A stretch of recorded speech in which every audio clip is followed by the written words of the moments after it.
Stephanie, everyone. Wonderful. So, it's been really surprising just to see how much innovation we've seen in CSS over the last couple of years. And so I'm very happy to have Stephanie sharing and looking into what do we need to know today to actually upgrade our CSS writing and architecting and developing skills, and also at the same time improving accessibility. So I'm very happy when these two worlds kind of merge, and I couldn't be happier to have you here. So Stephanie knows so much about CSS that every time I have a question, I have to look up your wonderful blog articles, which are very detailed. How much time does it take to write one? Usually there's so much in my head that it's more about culling down the information. So I try to keep it 5 or 6 hours, but they get away sometimes. Okay, but this is fantastic read and wonderful reference as well. I can highly recommend it. Well, enough of me. Please give a warm round of applause to Stephanie ECKLES.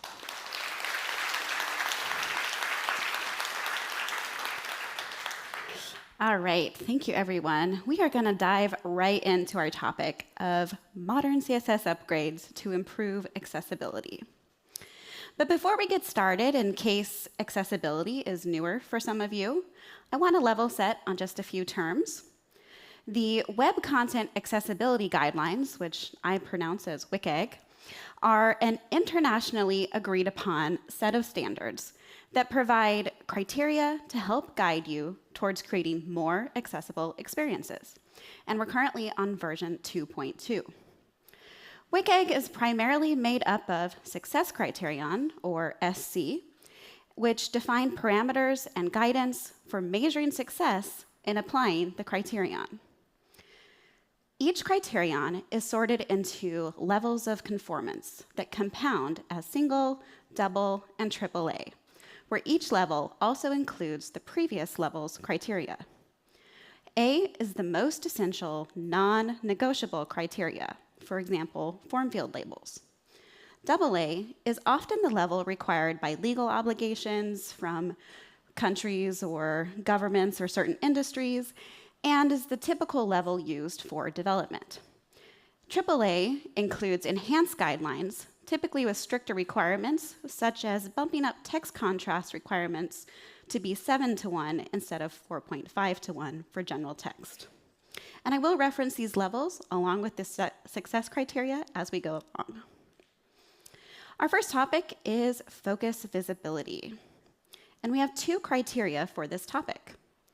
First is focus visible, which is level AA, and states that keyboard operable interfaces must have visible focus indicators. So think of the standard browser focus halos or your own customized outlines. The second criterion is level AAA, and actually new in the latest version of WCAG. Focus appearance expands on focus visible by providing criteria for developing clearly distinguishable focus indicators.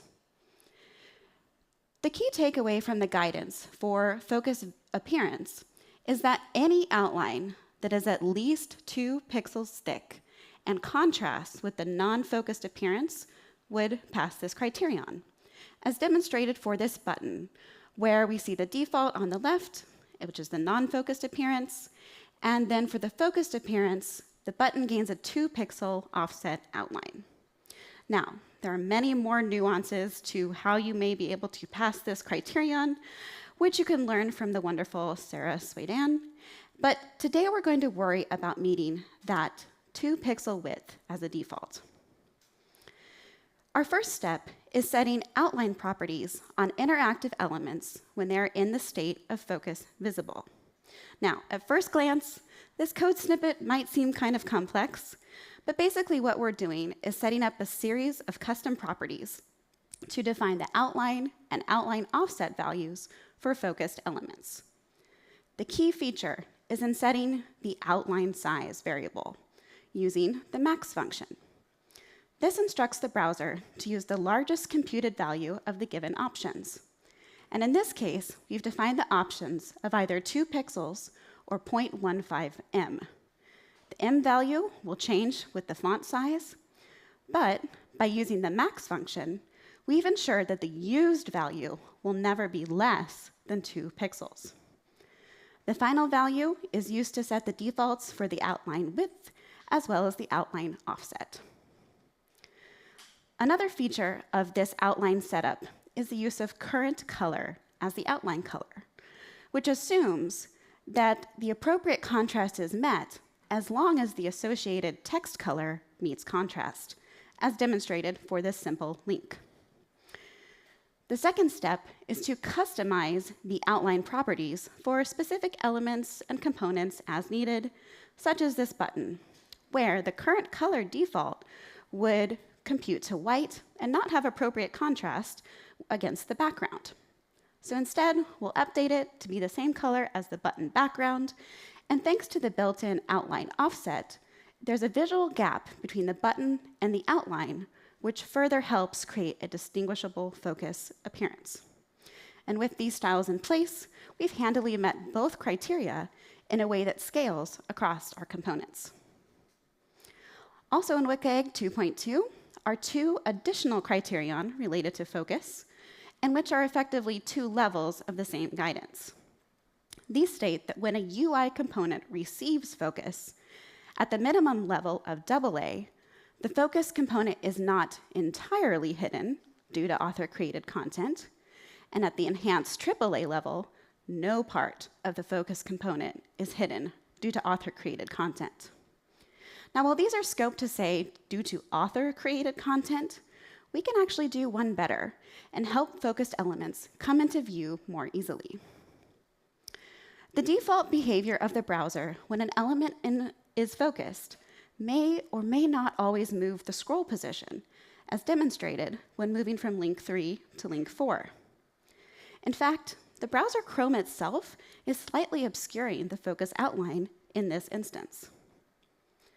We can alleviate this scenario by using modern CSS to nudge focused items into the scroll port. We'll use scroll margin to apply space between the focused element and the scroll port edge.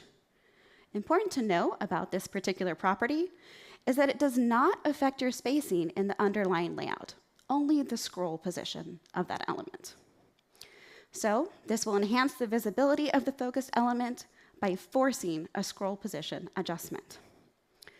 As a default, I like to define that on focus, the scroll margin block is applied using a dynamic viewport unit, in this case 10 dVB, so that the space is proportional to the currently available viewport in the block direction. Now, when link 4 is focused, the scroll position change is changed to better highlight the item. Note, this is the type of behavior you will have to test and adjust to your exact scenario. Up next is focus versus source order. And for this topic, we have the level A criterion of focus order, stating that for both visual and non-visual users, the focus order, which is typically initiated by keyboard tapping, should proceed logically. Usually, this means matching the visual and DOM source order to prevent visually jumping around. So take a moment to consider what you think the tabbing order will be of this content. And depending on context, you might expect it to go logically through the rows, or maybe less frequently per column. But using CSS Grid, or maybe Flexbox, it turns out the order of these links has been customized, and we have that randomly jumping around focus. There are several ways to potentially break the focus order, which can be done by altering placement with sticky, absolute, fixed, or the newer anchor positioning.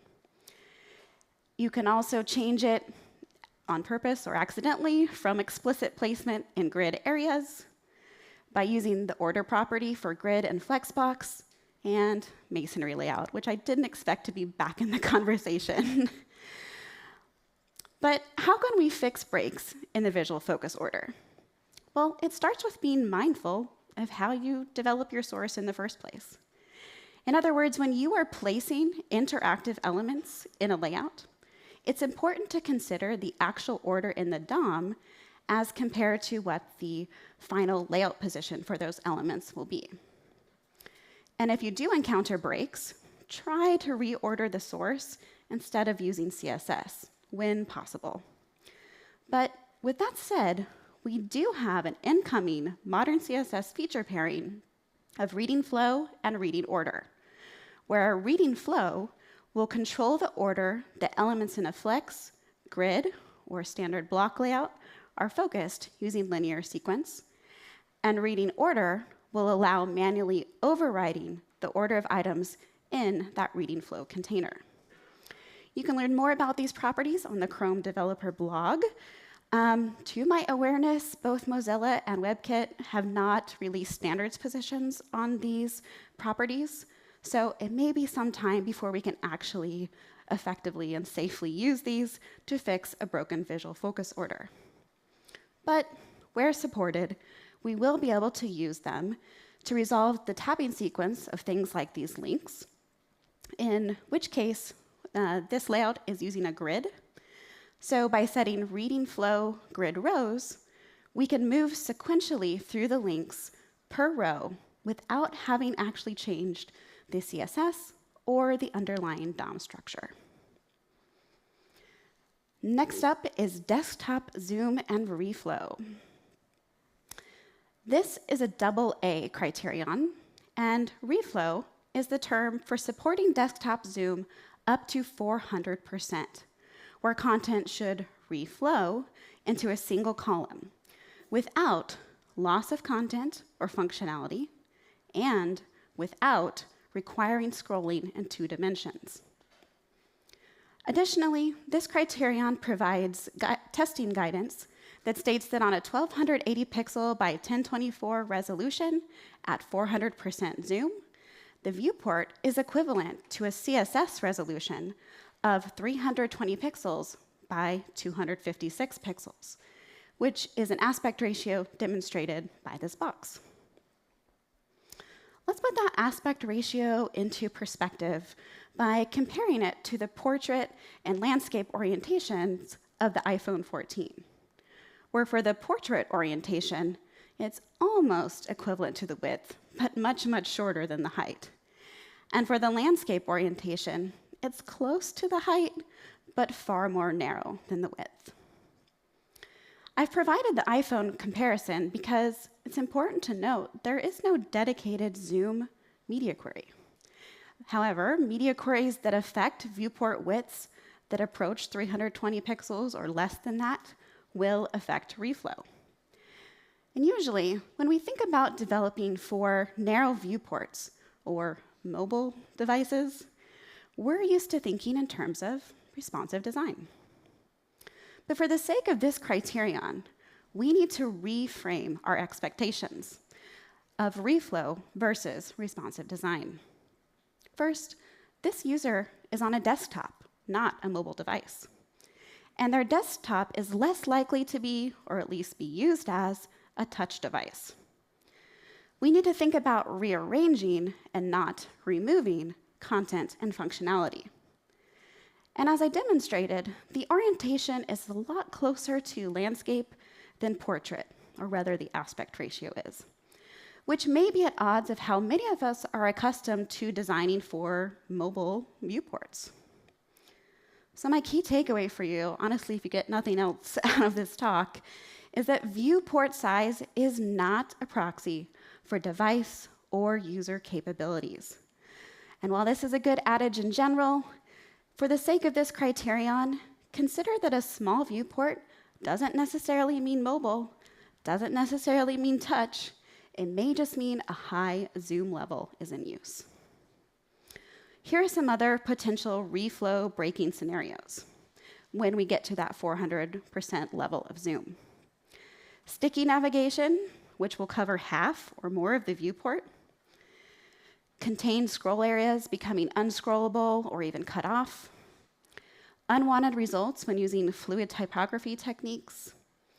Overflow or overlap issues that cut off your content. And maybe spacing that appears too large relative to the content size and available viewport real estate. The layout spacing issue is what we're going to look at alleviating today.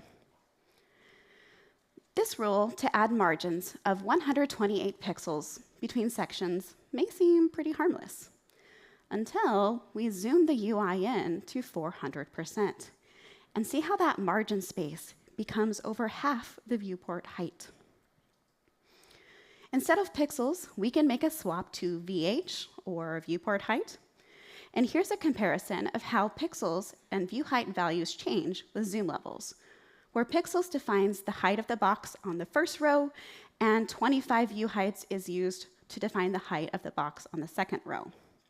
So here's 200% zoom, 300, and now at 400% zoom, we can see again how that 128 pixels is half the viewport height versus the box on the bottom right using view height, which stays the same relative height even though its computed pixel value has changed. Here's a closer look at the view height only change between 300 and 400% zoom, and the computed values equivalents for both rem and pixel. With that knowledge, we can update our section spacing, this time using the min function, to still provide that 128 pixel value, but also an additional view height value. As the view height value changes per zoom level or overall viewport resolutions, the min function will cause the browser to use view heights once its computed value is less than 128 pixels. Thanks to Miriam for giving us all an education on how values do compute. And as these screenshots show, it actually flips over to be used as quickly as, whoops, sorry about that. All right, it actually flips over to be used as quickly as, oh boy, it's really touchy, as the 200% zoom. I think my last screenshot just got missing for some reason. All right, but on to our final topic of respecting theme preferences. We have two main color and contrast criteria to consider. First is the criterion that is likely the absolute most familiar to you if you've done even the bare minimum to do with accessibility, which has to do with text contrast. The other is for use of color, which was mentioned earlier today in terms of data visualization. And this states that color is not the only visual means of conveying information, for example, a selected state. What's interesting is that WCAG is currently missing any indication that it's a requirement to support dark mode or other theme-related preferences. However, to respect color theme preferences is to practice inclusive design. And we have quite a few CSS tools to help us in this area. The first way we can address this is through the Prefers Color Scheme media query. Again, probably a familiar tool. This allows us to define properties for light or dark color schemes. Worth noting is that there's technically no requirement that dark is black and light is white.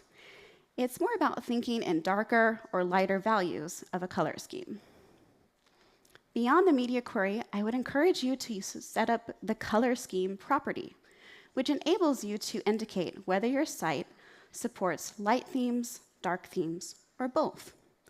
And the order you list these values indicates the preference of the site. So in this case, we've said we have a preference for a dark theme, but also support a light theme. The result of setting this property is that the browser will auto-apply adjustments using system colors. Those adjustments include the document background, static text, link, and button colors, scroll bars and other interaction UI, form controls, and other browser-provided UI, such as spell check underlines. And the result is improved contrast for each of these various UI features. Now, these adjustments have the lowest level of priority and are easily overridden via your author styles, just like any other user agent provided styles. To modify your theme colors alongside color scheme, we can use it and the new light-dark function, which allows you to adapt colors to handle light, and dark themes in a single definition. A color scheme definition is required to use light-dark. Then, after you've defined that, for any color-related value, you can use the light-dark function, which accepts two values, where the first is the color to use for the light theme preference, and the second, the color to use for a dark theme preference. This enables components like this card to smoothly adapt. Use of light-dark removes duplication and separation of these color theming styles.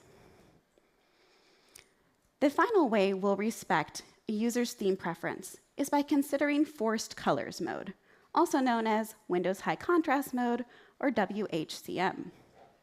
And Windows machines are the primary devices that have access to this mode. In this mode, the priority of this mode is to increase text legibility and UI contrast through color contrast via built-in or user-defined color palettes. For the related media query, active means the user-selected theme will overwrite your palette with system colors. Here's a few other things that can happen where what is often the most impactful in modern designs is that box shadow is removed. And that can be impactful because it may be used in place of borders or outlines, depending on the original intent of the design. Of course, colors are the main impacted properties in this mode. And here's all the specific color-related properties that are adjusted, with the likely most impactful highlighted, including color, fill, border color, outline color, and background color. Okay, what do I really mean, though, by adjusted? Adjustments happen using what are called system colors, which is a reduced palette matched to specific keywords. For example, all the background colors by default use the canvas system color, and all static text colors become canvas text. Also notably is button, which has 3 adjustments, including for background color, color, and border color, with their system color equivalents. And as you may have noticed in the example images, Force Colors mode supports both light and dark themes, so the system colors will change between those modes. If you're not a Windows user, there are a few tools available for you to emulate Force Colors. The one I typically default to is found in Chromium in the rendering panel, and you can toggle the emulator for Force Colors to active and also adjust between color schemes to get a general idea of how your site will perform in these modes. Before we get into how to manage this mode with your styles, there are 3 very important things to keep under consideration. First, users can customize Forced Colors palettes and swap out the actual applied color for each system color definition, meaning they may choose to have a canvas color, as in the typical document background, be a dark purple instead of black in a darker theme. Also, you cannot opt your site out of allowing this mode. So regardless of what your initial styles are or what contrast level you already support, maybe you're already going for the gold and supporting 7:1 contrast, a user may still activate this mode. It's done as a system setting, so it's system-wide. They might not even see your initial styles ever if they're already opted into this mode. And so once they are opted in, all of your colors will be replaced. Windows machines also ship with 4 preset themes, and given that, plus user overrides, you should never try to brand the Force Colors mode. Only apply critical overrides. Some examples of appropriate overrides include resolving colors for SVG icons, retaining custom colors for critical features, for example, product color swatches, resolving issues from lost color, for example, replacing those lost box shadows with borders, and retaining visual emphasis on the primary workflow actions or selected or pressed states. You may also find that you need to assign appropriate system colors for parts of non-standard controls that lack equivalent native elements, such as tabs or other invented controls and components. Now, to demonstrate the effect of forced colors, here's the homepage of TripAdvisor. I have no affiliation. We just happened to be doing some trip research when I needed an example. And in fact, I have kudos to the team behind this, because thanks to them prioritizing the use of actual semantic elements, this UI converts fairly well in forced colors mode. But let's point out a few of the changes that took effect and a few bumps that we can iron out. We see that there's replaced link and button colors, replaced text and border colors throughout, removed background colors. Technically, they're canvas colors, but the appearance makes it seem as though it's removed. And the last item in the image grid is where Forced Colors has added a backplate, which is an extra background added to text that is placed over styled backgrounds, such as these images.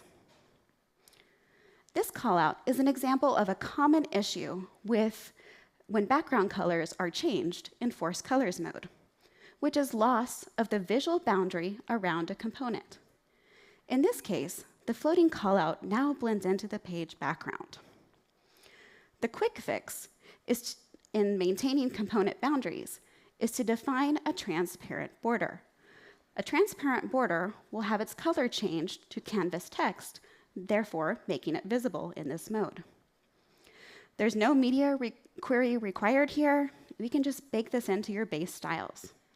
So it's really useful in a variety of places, such as dialogues, popovers, tooltips, cards, and more.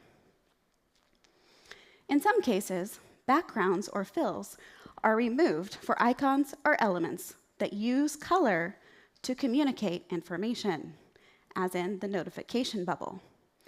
Now, this isn't a total failure, as the border still keeps the indicator visible. But if you have a case sort of like this, where you determine that color is critical to your particular application, there is a property and value available to retain the original applied color, which is Forced Color Adjust and the value of none. Note that I've applied this specifically within the Forced Colors active media query.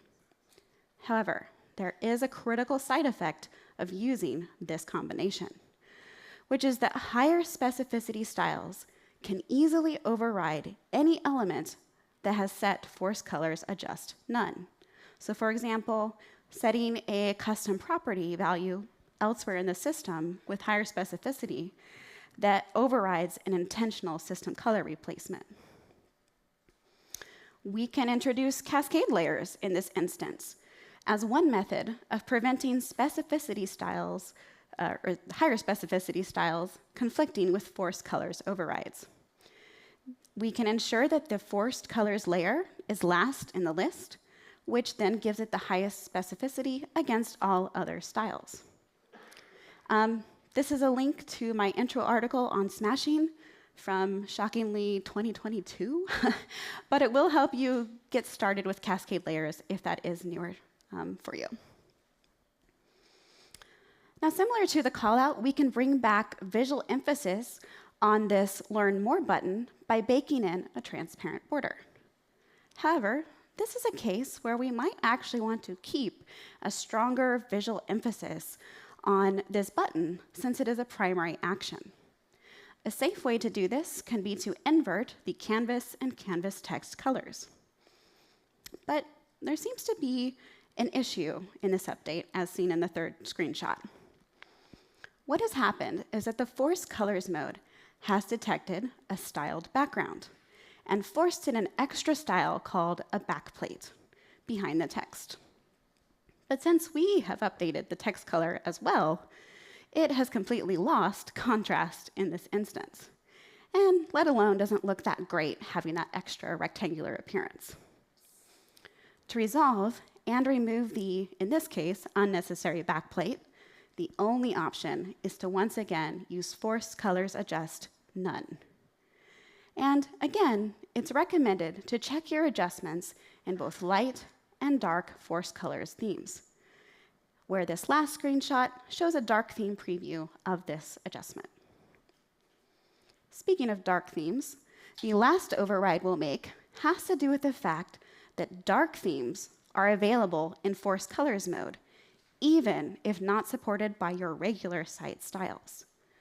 Meaning that even if you're not supporting dark mode via prefers color scheme and light dark and so forth, with force colors active, there is still a chance that your site will be presented with a dark theme.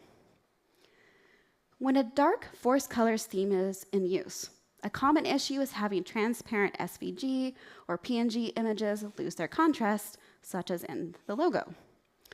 The code sample here actually combines media queries for both force colors active and prefers color scheme dark, so that the use of the filter property for inverting and brightening the logo is scoped to only this condition.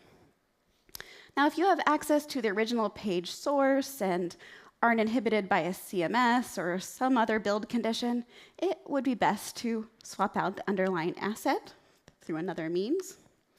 And if your site already supports the prefers color scheme media query, you're already supporting a dark theme, those styles may already be having an impact for force colors without you having to combine the media queries in this way.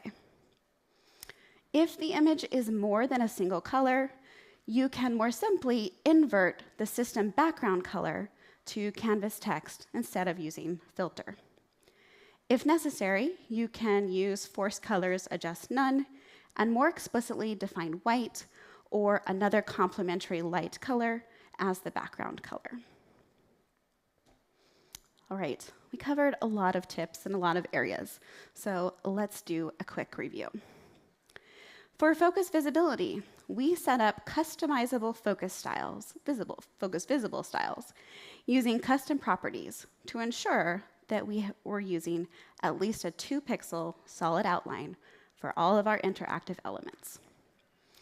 For focus versus source order, we learned about order breaking scenarios and how to change the order in the source when possible, but also about the upcoming features, still a bit a ways away on the horizon though, of reading flow and reading order.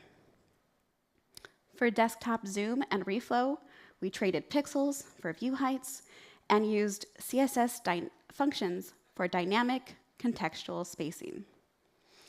And finally, for trying to respect users' theme preferences, we learned about the use of prefers color scheme media query, the properties color scheme and the light dark function, and about some appropriate force colors overrides to just make that experience a little bit better.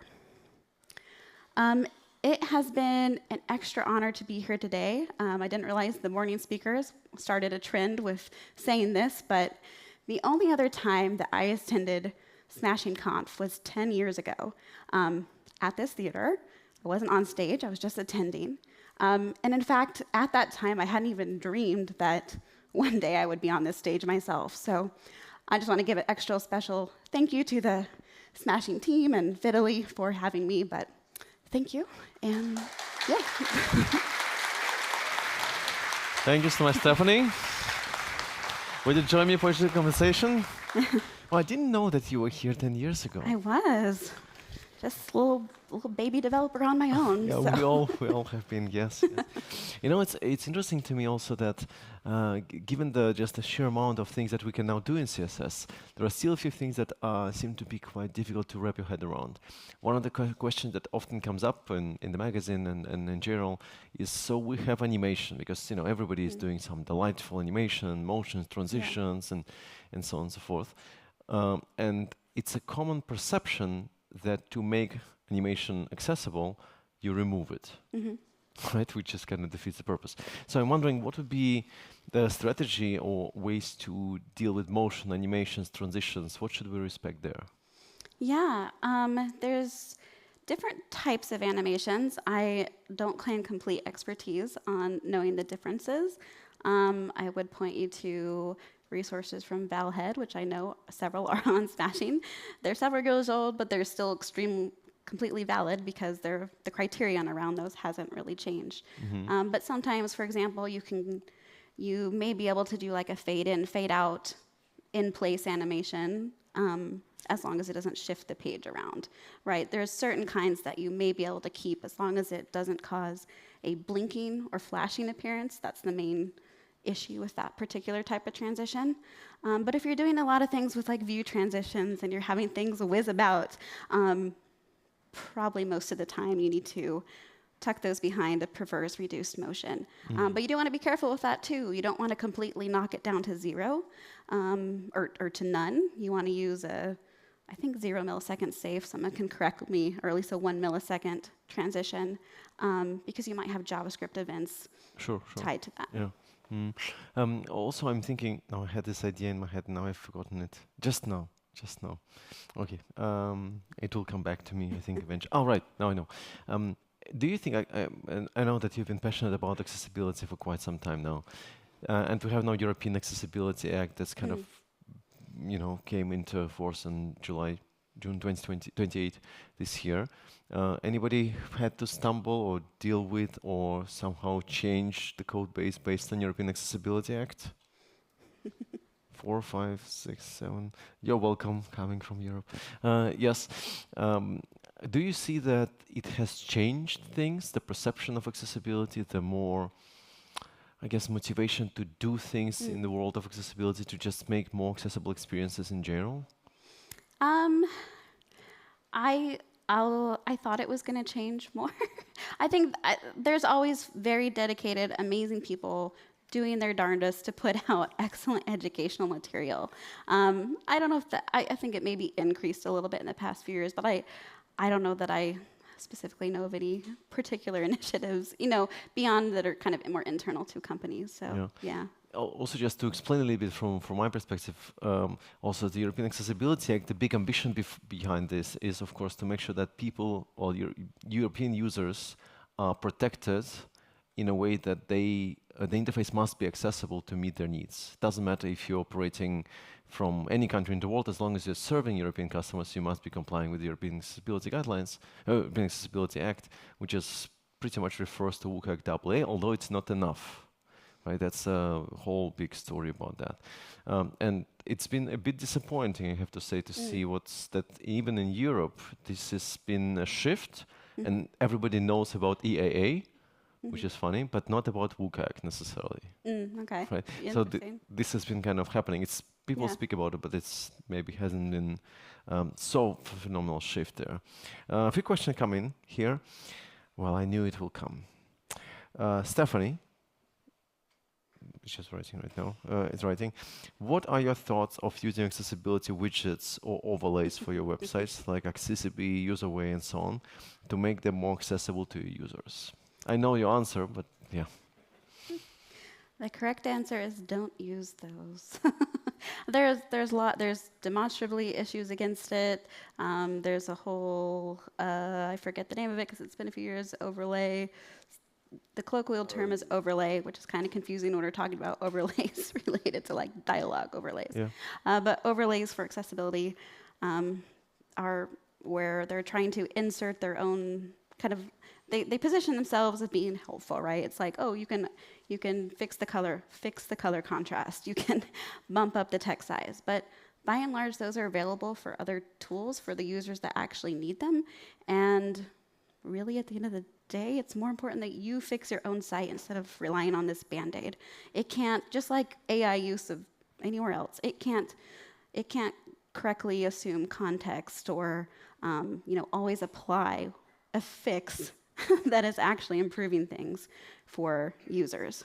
Yeah, I think also in my context, one of the common issues that comes up with it is not only that, but also the fact that you're going to be tied into that vendor for a while. Yeah, true. Because you, instead of actually changing, adjusting your code base, you basically just put an overlay that you will need to pay for monthly, and that's not necessarily cheap. No, either, that's true. right? These are expensive yes. add-ons. So there is that. Yeah.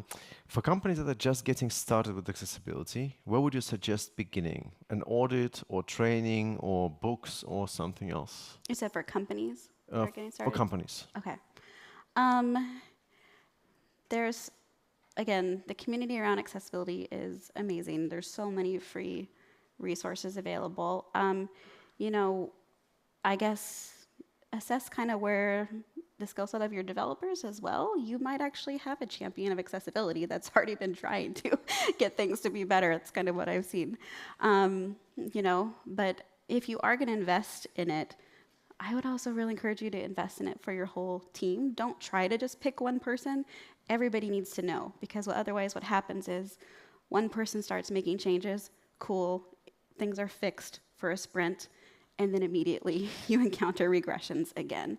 So wherever you're trying to start, you know, make it a whole team, engineering team and designing team, by the way, responsibility. The other kind of popular term in the accessibility community is shift left. So it's not just an engineering job, it's also a design job, it's also a writer's job. So. Makes sense. This is something that also often comes up as well. The question is, there is a trend of building components like tabs or accordions with CSS-only techniques to reduce JavaScript. From an accessibility standpoint, where is this line, I guess, when you use one or when you use the other? When is CSS only a clever, lightweight win, and when should the team absolutely use JavaScript to properly manage state and area attributes? That was my entire workshop on Monday, which maybe we'll run again online, Karis was asking, so we'll see.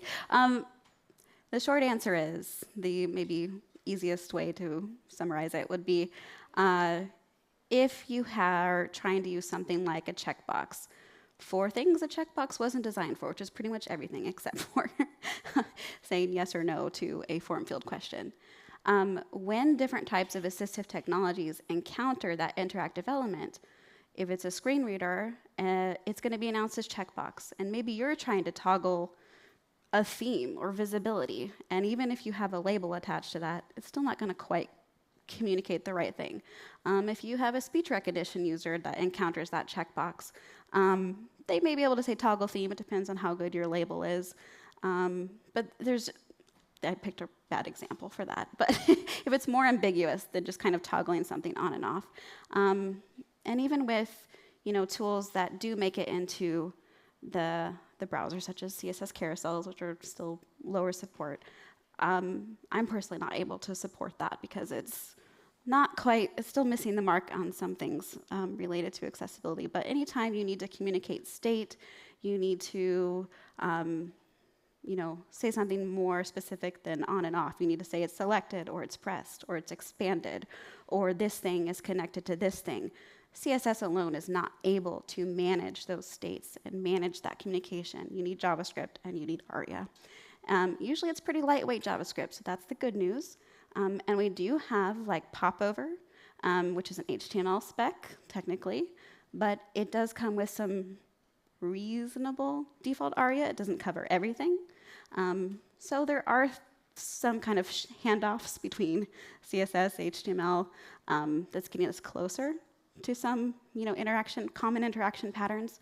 But there's still a lot to be aware of, and there's still more criteria. And basically, I don't have any CSS-only things I can think of that are safe. I think also just there's a lot of, I find quite interesting new research, although it's not much around about AI accessibility.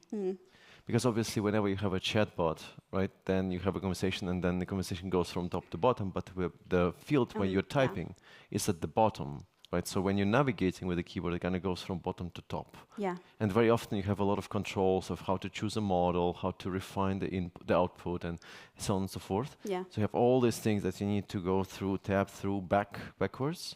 Do you know if there's any research on that? Because I could find only, I think, one single article from IBM, I believe.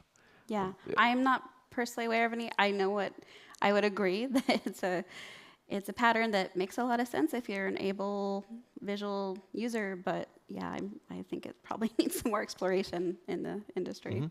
And then finally, it's not even a question, I guess, but more of a statement. Disabled buttons, full stop. Standard conventional wisdom is don't disable buttons. When we have more complex applications on the web, that's not it's not always what you can get everybody to agree to allow is just removing that or not disabling it. I would look into patterns such as already disabled, not perfect, Not disabled but there's attribute, other already disabled. ways. If you disable the button, like use just the disabled attribute, it's no longer a focus stop. That's the biggest Oh, it's issue. not. I didn't know that. Okay. Yeah. So, yeah. Okay. I might even be on Smashing. I know there's multiple articles around already disabled versus disabled. Yeah. Go look that up. And finally, if there was like a wish list of features, browser features that you think would be absolutely critical to maybe just raise the default expectations or default experience that people have, what do you think it would be? Like your wish list, so to say. Yeah.